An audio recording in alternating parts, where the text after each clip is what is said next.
Today is Wednesday, September 20th, 2023, and this is the Dunkley Report.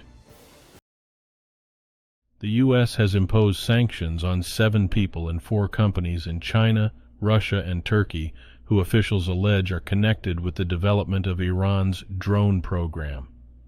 Tuesday's sanctions come after Iran's President Ibrahim Raisi on Monday denied his country had sent drones to Russia for use in the war in Ukraine. Tensions between the U.S. and Iran remain high, despite the release of 5 American detainees from Iran this week, in exchange for the release of nearly $6 billion in frozen Iranian assets. The Americans released by Iran after being detained for years have arrived back home and declared freedom. The former prisoners posed for a group photograph with their families at Fort Belvoir, Virginia, early Tuesday. The brother of one of the 5 freed Americans says, "The nightmare is finally over." The Americans were freed as part of a politically risky deal that saw President Joe Biden agree to the release of $5.9 billion in frozen Iranian assets. The successful negotiations for the Americans' freedom brought Biden profuse thanks from their families, but heat from Republicans for the monetary arrangement with one of America's top adversaries. India has expelled a senior Canadian diplomat and is accusing Canada of interfering in its internal affairs. The expulsion Tuesday came a day after Canadian Prime Minister Justin Trudeau said Canada was investigating allegations India was connected to the assassination of Sikh independence advocate Hardeep Singh Nijjar in Canada in June, and expelled an Indian diplomat. India rejected the allegations as absurd. The dueling expulsions escalate tensions between Canada and India. Nijjar was wanted by Indian authorities, who accused him of ties to terrorism and offered a cash reward for information leading to his arrest. Nijjar denied the allegation and was working to organize an unofficial Sikh diaspora referendum on independence from India at the time of his killing. Tensions between Canada and India have reached new heights with dueling diplomatic expulsions and an allegation of Indian government involvement in the killing of a Sikh activist on Canadian soil. The clash centers around the Sikh independence, or Khalistan movement, and the armed insurgency that shook India in the 1970s and 1980s. India has repeatedly accused Canada of supporting the movement, which is banned in India but has support among the Sikh diaspora. On Monday, Canadian Prime Minister Justin Trudeau in Parliament described what he called credible allegations that India was connected to the assassination of Hardeep Singh Nijjar in British Columbia in June. Wall Street Journal reporter Evan Gershkovich appeared in a Moscow court, seeking release from jail on espionage charges, but it declined to hear his appeal and returned the case to a lower court due to unspecified procedural violations. Before the closed session, he appeared in the glass defendant's cage, smiling at fellow journalists. Gershkovich was detained in March in Yekaterinburg, east of Moscow. There was initial confusion when the state news agency TASS reported the court had rejected his appeal, but it later said the case was sent to the lower court. The decision means Gershkovich will remain jailed until November 30th, unless his appeal is heard in the meantime, and he is released, an unlikely outcome.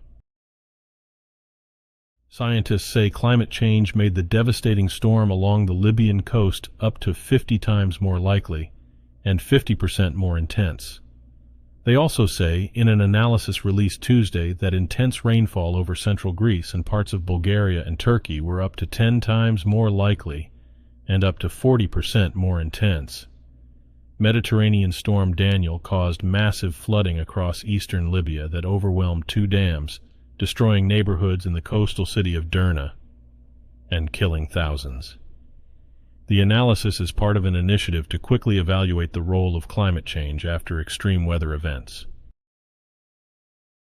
Azerbaijan's forces fired artillery at Armenian positions in the breakaway region of Nagorno-Karabakh. Ethnic Armenian officials reported heavy shelling around the regional capital of Stepanakert.